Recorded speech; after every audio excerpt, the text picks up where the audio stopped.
Taste of Fat。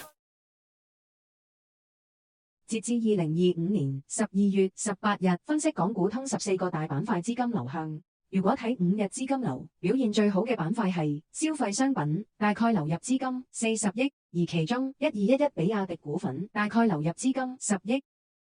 而表現最差嘅板塊係能源，大概流出資金29億，而其中857中國石油股份大概流出資金17億。如果睇一日資金流，表現最好嘅板塊係金融服務，大概流入資金13億，2318中國平安大概流入資金3億。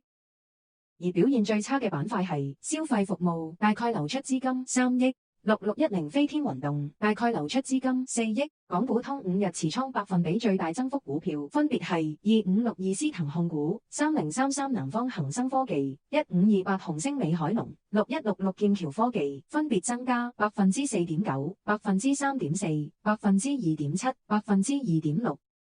港股通5日持倉百分比最大跌幅股票分別係6869長飛光纖光纜、6099招商證券、2160心通醫療 B、1357美圖公司，分別減少5.2%、3.6%、2.8%、2.1%。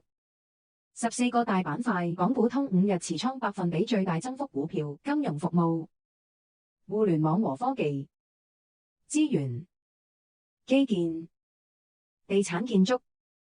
綜合企業、運輸、消費商品、醫藥、工業產品、能源、電信、消費服務、交易所買賣基金。以下只係經過粗略計算所展示資金流排列，可能跟實際數據有出入。下圖展示南向資金流入頭100大股票，下面一行展示頭50大股票，而上面一行則第51至100。每一支巴長度代表資金流入數額，長度越長代表資金流入越多，而每一支巴上嘅數字代表資金連續流入嘅日數，連續流入日數最高就用黃色表示。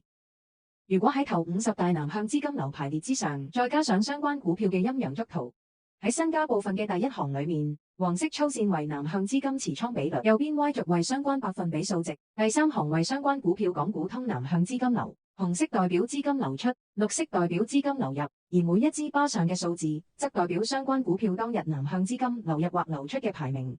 頭10大南向資金流入嘅股票分別係1810小米集團、3690美團、6869長飛光纖光纜、2318中國平安、388香港交易所、3968招商銀行、1288農業銀行、1093石藥集團、386中國石油化工股份，最後係2899紫金礦業。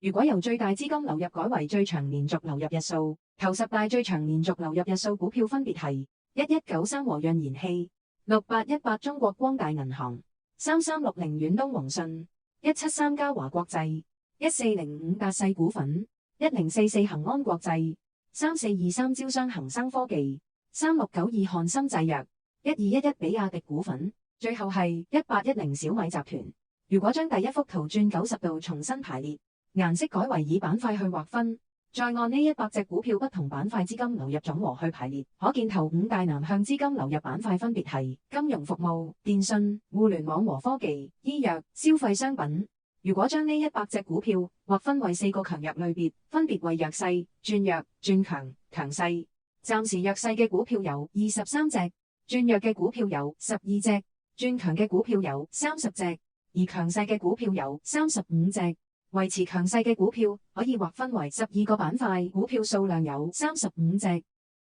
今日 Taste of Fat 4個部分已經完結，歡迎大家喺留言區發表意見。如果喜歡 Taste of Fat，歡迎訂閱我哋嘅頻道。多謝收看，如果有興趣，歡迎繼續收看。Taste of Fat。